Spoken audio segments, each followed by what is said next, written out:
Welcome back to Strides to Solutions. I'm Esther Adams, and today we conclude our series on compassion fatigue with a focus on sustainability.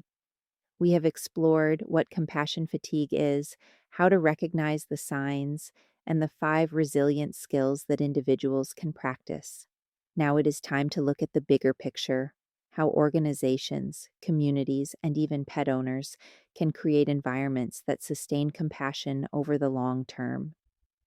Research consistently shows that leadership and workplace culture play a critical role in either reducing or worsening compassion fatigue. One of the strongest protective factors is supportive supervision. Caretakers who feel heard and validated by their supervisors are less likely to burn out. Regular check ins, constructive feedback, and simply acknowledging the emotional weight of the work all contribute to resilience. A shelter employee who feels their supervisor understands the strain of repeated euthanasia decisions will approach their work with greater trust and stability. Conversely, a caretaker who feels dismissed or criticized is far more likely to experience compassion fatigue. Just as important is the practice of debriefing after trauma. When caretakers experience the loss of animals, witness neglect or abuse cases, or make difficult end of life decisions, structured debriefings provide a safe space to process those emotions. These conversations can be formal, like scheduled staff meetings, or informal, such as a short check in at the end of the day.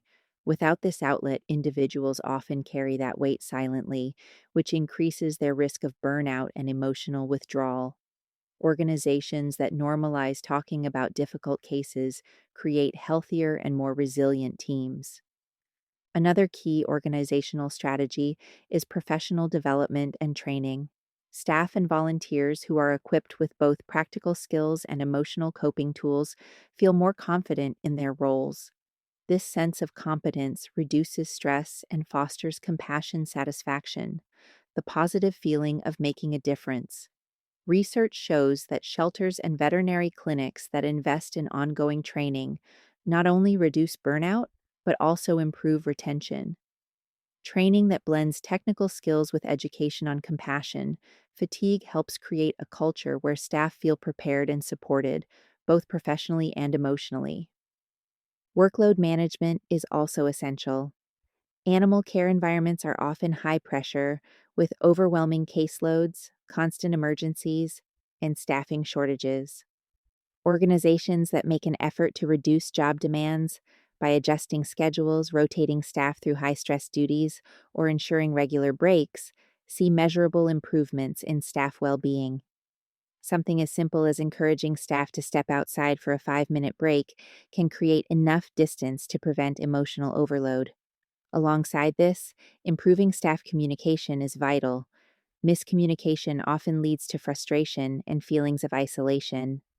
Workplaces where staff can openly share concerns and ideas foster trust, connection, and stronger teamwork. While much of the focus falls on professionals and volunteers, pet owners also face compassion fatigue in very real ways. Caring for a pet with chronic illness, disability, or advanced age often involves constant decision making, disrupted routines, and anticipatory grief. Owners may feel guilty for not doing enough or overwhelmed by the demands of caregiving.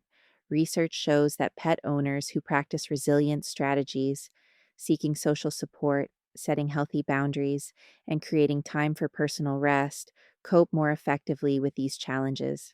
Importantly, giving oneself permission to grieve or feel exhausted does not mean weakness. It reflects the reality that sustaining compassion requires balance. Caring for oneself is not selfish. It is an essential part of caring for the animal as well. Examples from practice show how these strategies make a difference. Some shelters have implemented staff wellness breaks, where team members rotate off the floor for short periods of recovery during stressful days. Veterinary practices have introduced structured debriefings after euthanasia, helping staff process emotions instead of carrying them silently. Even small changes, like setting up peer support circles or providing access to mental health resources have been shown to reduce symptoms of compassion fatigue and improve staff morale. These examples remind us that creating sustainable compassion does not always require sweeping changes. It can start with consistent small steps. At the heart of sustainable compassion is this truth: caring for ourselves is caring for the animals too. When caretakers are exhausted, the quality of care inevitably suffers. When they are supported, revitalized, and connected, their compassion flows more freely. Sustainable compassion is not about eliminating fatigue or hardship altogether.